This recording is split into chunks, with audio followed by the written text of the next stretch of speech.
2020년 1월 12일 주일 3분 설교입니다.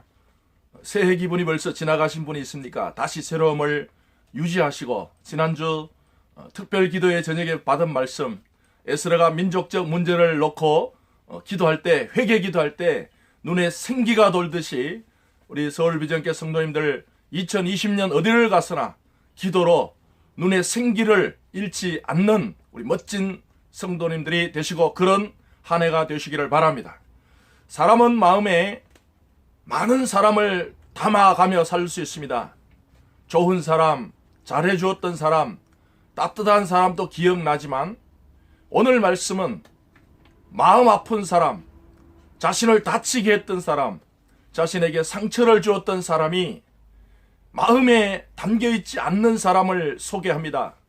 보통 사람 같으면 자신을 아프게 했고, 심지어 자신을 청소년기에 외국에 돈을 받고 팔아버리고, 유부녀가 자신을 교도소에 넣어버리고, 이런 일을 당하면 사람은 마음에 그 아픈 사람들, 그 상처 주었던 사람들을 평생 마음에 담고 살아갈 것입니다.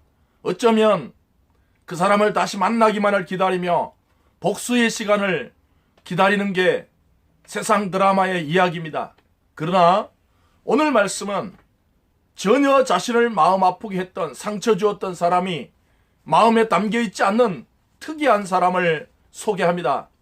창세기 45장은 요셉이라는 인물을 통해서 그 영혼 속에 사람이 담겨있지 않은, 가슴 아프게 했던, 상처 주었던 사람들을 마음에 담지 않고 사는 길을 우리에게 잘 말씀합니다. 저는 요셉이 위대했던 것이 아니라 요셉의 영혼 속에 무엇이 들어있기에 이런 삶을 살았는가를 생각해 보기 시작했습니다. 저는 요셉이 그렇게 아픈 사람, 상처 주었던 사람을 마음에 담지 않고 살아갈 수 있었던 비결은 바로 두 가지가 마음에 이미 가득 차 담겨 있었다고, 그것이 원인이 되었다고 생각합니다. 첫째는 요셉의 영혼 속에 하나님의 영이 담겨 있었습니다. 이집트 왕 바로 왕이 요셉을 향하여 당신은 하나님의 영에 감동된 사람이다. 요셉의 영혼 속에 하나님의 영이 가득 찼었기 때문에 마음 아픈 사람, 힘든 사람, 다치게 했던 사람을, 비방했던 사람을 담지 않고 살 수가 있었던 것입니다. 두 번째는 요셉의 영혼 속에 꿈이 담겨 있었습니다.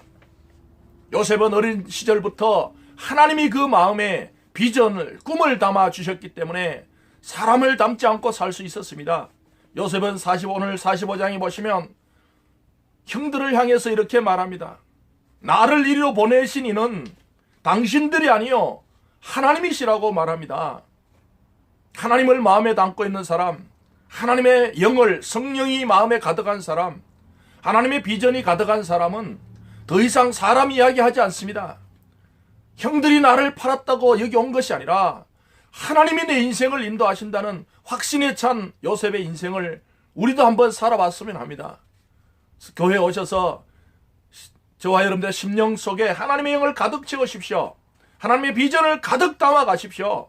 그래서 더 이상 나를 아프게 했던 사람, 나를 힘들게 했던 사람을 담지 마시고 입술 속에서 사람이 아니라 하나님이시라는, 내 인생을 인도하시는 분은 오직 하나님밖에 없다는, 하나님만이 내 인생을 인도하신다는 확신에 찬 삶을 살아가시는 2020년도가 되시기를 주님의 이름으로 축복합니다.